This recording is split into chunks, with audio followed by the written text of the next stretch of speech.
first I'd like to thank everybody for coming today. We really appreciate it. Just being aware of what's going on is really important. And as I've heard in this crowd even, so many people didn't even know this was happening. And you know, hopefully now it's not too late, but still, to know about what's going on in our communities is a really important first step. So we're all here to voice our disapproval of NRG's Canal Plant 3. And for those who don't know me, my name's Lisa Cody. I'm the coordinator of 350 MA Cape Cod. And today we're going to be kicking off today's festivities with our inaugural performance of No Fracked Sandwich, and we'll be followed by two speakers. The first, David Ismay for the Conservation Law Foundation, and then followed by Emily Norton from the Sierra Club. And then I'll be back to say a few parting words before we finish up. Just to give you a little information on this plant before we get into it. So this new 350 megawatt generator, they say that we need it to keep the lights on and to keep electricity rates affordable, neither of which is true. And while this new generator may indeed be more efficient than the two that are running now, there are no assurances that those will be taken offline. And this new generator will likely result in Massachusetts being unable to meet its goals in the Global Warming Solutions Act, therefore breaking the law. And in addition, we have a dire need to kick our addiction to fossil fuels, and we have the technology and solutions available in clean energy now to do this. So, without further ado, No Fracked Sandwich presents the ribbon cutting of Canal Plant 3. We welcome audience participation to clap, boo, as Wendy will show us. Okay, go ahead. Up. Oh, perfect. Perfect. Ladies and gentlemen, welcome, I say, and thank you for coming on this fine autumn day to help cut the ribbon of our new green utility, a frack gas and diesel power generating facility. Hey! Everyone loves green energy, it's true, and this fancy new plant that we're offering to you will be the greenest project the Cape's ever seen, as I now will explain so you know what I mean. First off, well, this plant with its massive smokestacks will pump out the power that the Cape sorely lacks. Because we all know the truth, so sad and so stark. Without Canal 3, Cape Cod would go dark. Wait a minute. It says right here that claim is half-baked. Utilities restricted supply. Those fuel shortages were fake. Then up went their prices and in came the bucks. A scam used to justify this project that sucks. Just a bunch of fake news from a scant liberal few. We all know these energy companies care deeply for you. They devote all their time to improving this earth by mining and fracking to increase their net worth. Yes, this Canal 3 plant will run pure and run fast with the greenest of fuels, cool, clean natural gas. A fuel that's so clean, I assure you wholehearted, it leaves our air cleaner than it was when it started. I'm sorry, good sir, but I must disagree. This gas comes from fracking, which is proven to be a process that pollutes the water and air, creating damage that is hard to repair. You see, natural gas is a misleading name for a substance commonly known as methane. And methane, we know, even surpasses CO2 on the list of the worst greenhouse gases. In the long run, frack gas is no better than coal, unless global warming is your ultimate goal. And what's more, Canal 3 will also burn diesel, a fact you are hiding, you sneaky old weasel. With frack gas so toxic and diesel linked to cancer, do all you good people think this is really the answer? No way. Okay, maybe it won't burn clean fuel, but the jobs it will create will be its crowning jewel. It's Cape Cod's economy that's our greatest care. I doubt you can find any fault with us there. Hold 2 horses, partner. I just rode in from Houston. It's Texas and elsewhere these jobs are produced in. This deal will serve nicely to enrich our careers by tying you to fossil fuels for 40 more years. So we'll dole out our power and we'll take in your dough. It's a win-win for us, but don't tell them also. Sandwich or Texas or Timbuktu. So what if this plant won't provide jobs for you? I just remembered now that despite its all harm, it will be praised the world over for its beauty and charm. With exhaust sacs so mighty and oil tanks of such girth, it'll be visible from space if you look back at Earth. But to finalize this plan, we'll need a little redemption in the form of some environmental protection exemptions. Exemptions from laws that protect your clean air, your height limitations and health and welfare, your limits on noise, your regulations on dust, your floodplain protections must all be discussed. If you cut us some slack, a whole lot I guess, we'll be here for you when you decommission this mess. Unless NRG goes bankrupt, but that shouldn't happen soon, if you look past the fact they just filed in June. I'm just a student and not one to complain. This whole Canal 3 thing sounds totally insane. We need to reduce fossil fuel use, not increase it. Could officials really approve this? I see no reason.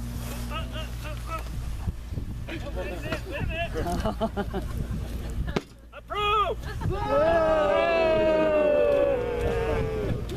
When I said this plant was green, you see, I wasn't implying it was clean, not me. It's just green for Sandwich, because they're paying us millions to cloud the good judgment of our savvy civilians. You worried about your drinking water? Here, buy it in bottles. You don't like light pollution? Here, go buy yourself goggles. Don't like the noise? Here, learn how to shout. Choking on air pollution? I think this might help out. If some ammonia should spill, mop it up with these. Worried about the climate? Go hug some trees. So ladies and gentlemen, with no more delay, I'm cutting this ribbon and then slinking away. Please don't fault me, good people, for this plan just makes sense for Texas and Sandwich at everyone else's expense.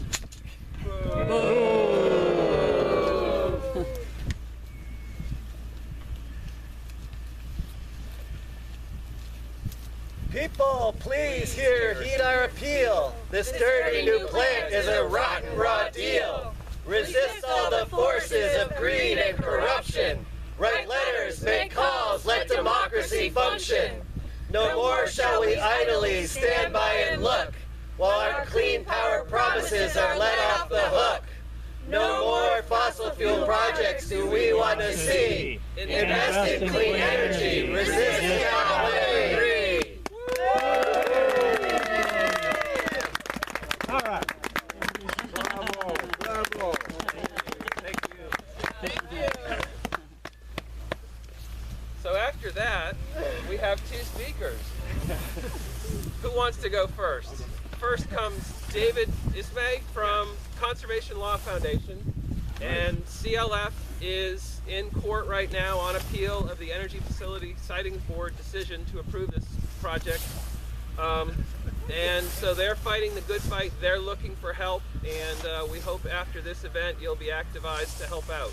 So without further ado. Thanks, Chris, for having me. And I had a whole bunch of things to say, and then Lisa started off and said almost everything that I could say. I mean, one of the really important things to realize is we're looking at a 50-year-old plant here that started off burning coal, and then it burned bottom fuel, which is the dirtiest kind of oil out there. And now it's burning slightly cleaner form of oil, but this thing should be shut down. So I want to say whatever happens with Unit 3, the new one that's going to go in right here, there's a huge amount of work, and I would love to see everybody here help us, and we'll help you, and work together to shut this thing down. There's no world in which this thing should still be operating.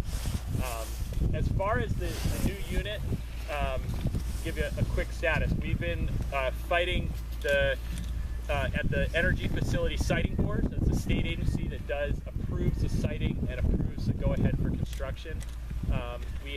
We argued that this is the wrong place for a unit, even if we needed one, and we don't.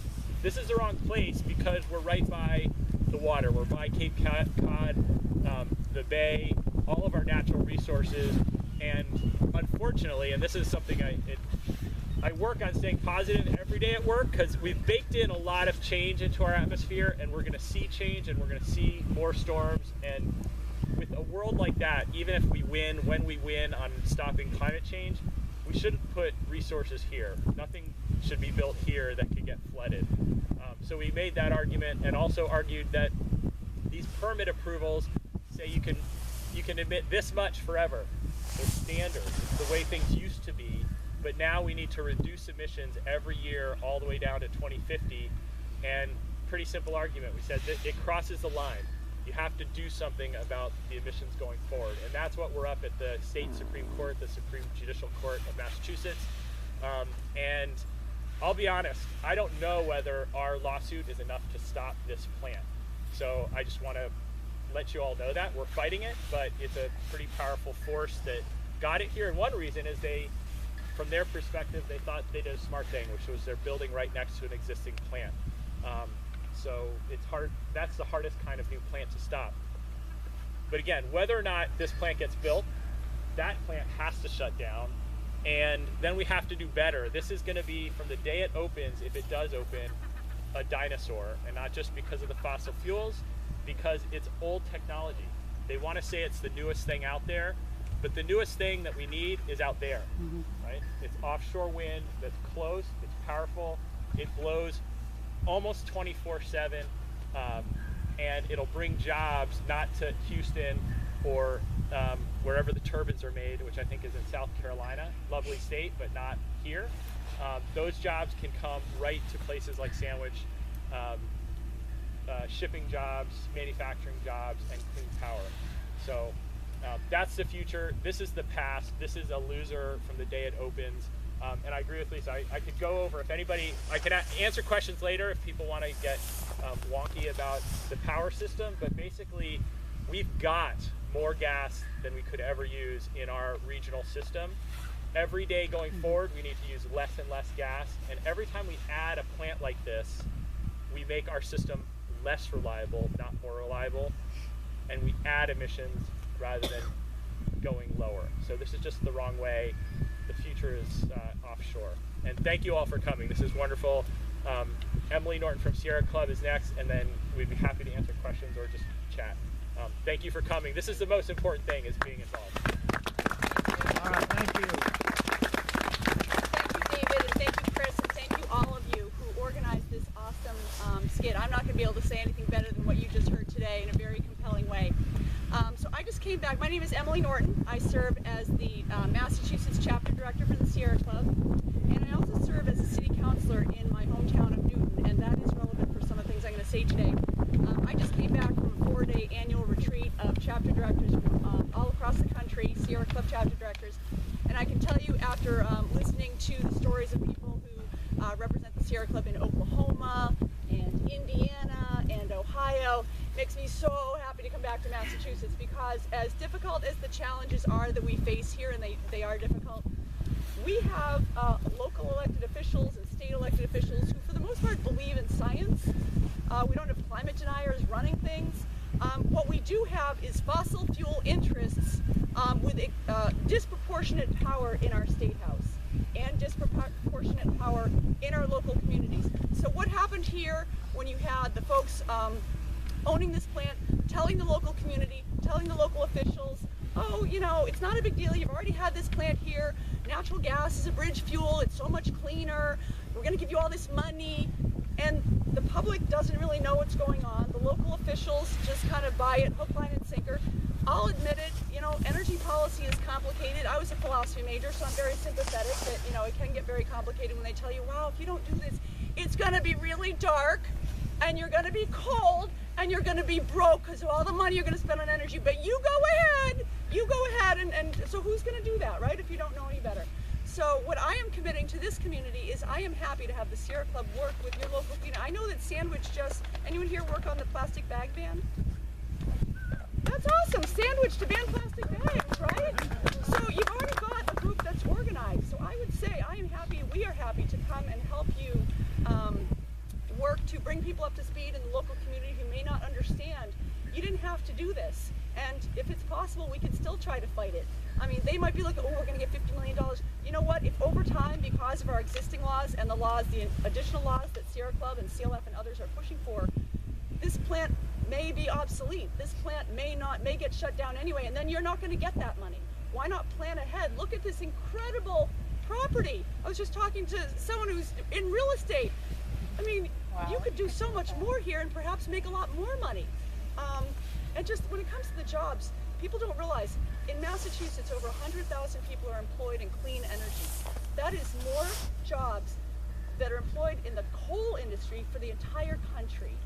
There is so much potential for jobs in Massachusetts and in this area, but not if we keep going this route. So I am committed to help this community. If you would like our help to try and do some more organizing with your local community and your local elected officials. I can tell you as a local elected official myself, they're usually volunteer, or they don't make much money, they don't have any staff, they don't have time. So if people aren't advocating and agitating at them, they're really not going to work on it. So that's up to you all. They're supposed to represent you, and if the people of Sandwich decide they don't want this, then it is the job of your local elected officials to fight for you and to do something different. So I'm happy to help work with you on this. Organizing makes a difference. What's going on in the rest of the country is, we don't even want to talk about that, but here we do have potential in our local elected officials, in our populace. I don't know if people saw, there was a BUR poll a few months ago. 88% of people in Massachusetts voters believe in climate change, think that it was caused by humans, and are somewhat or very concerned about it. 88%. That is not reflected in our State House. That is not reflected in our governor, who is still pushing massive natural gas pipelines to make us reliant on gas here and across the state for decades. So, what we're trying to organize in communities across the state to change that trajectory, and we'd love to work with you on that. So thank you. I'll say a couple more things, and then we can take any questions that anybody might have. So yeah, just to kind of summarize, I mean, we all know that the climate is changing. We all know that we need to do something about it, but we need to do something now. The next 5 years are so critical for the fight in climate change that it will define it. So now is the time to act. Now is the time to actually get up and do something. So what can you do? Call your state reps, call your local reps. Try to support clean energy projects like offshore wind. We have so much opportunity right off our coast here. We need to get more support behind that. We need to be more aware of what's going on at the local and state level for legislative bills.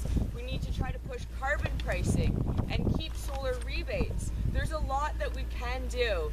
And you don't have to do all of it. You can do one thing, and that's fine. Just doing something. Pick up your phone, call your rep. That's all it takes. And the more people they hear from, the more difference it'll make. So I just want to thank everybody for coming. I know for myself, this means literally the world to me. And we have some action plans that we put together for 350, and this is kind of our main focus for the coming year.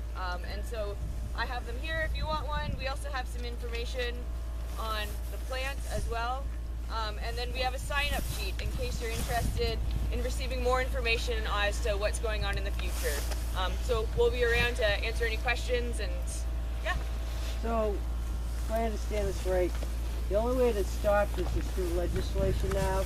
Having everyone in the town of Sandwich sign a petition won't stop it. A petition, I don't think would stop it, no, It has to be unfortunately. legislation because they're permanent. But that being said, I mean, if you voice your disapproval even after the fact and enough people call, I mean, if there's ever an opportunity and there's a question of what to do in the future, you know, hopefully they'll make the right choice. But I think that even now, still, it makes a difference, even after the fact. If they get calls flooded, like I know for myself, for my state rep, he doesn't really care about the environment or climate change. And he won't take my calls anymore. So I need other people to call him and bother him and tell him that this matters. And it doesn't just matter to a few handful of people, it matters to a lot of people. Tim Whalen. Emily is also blacklisted. Yeah. Lisa,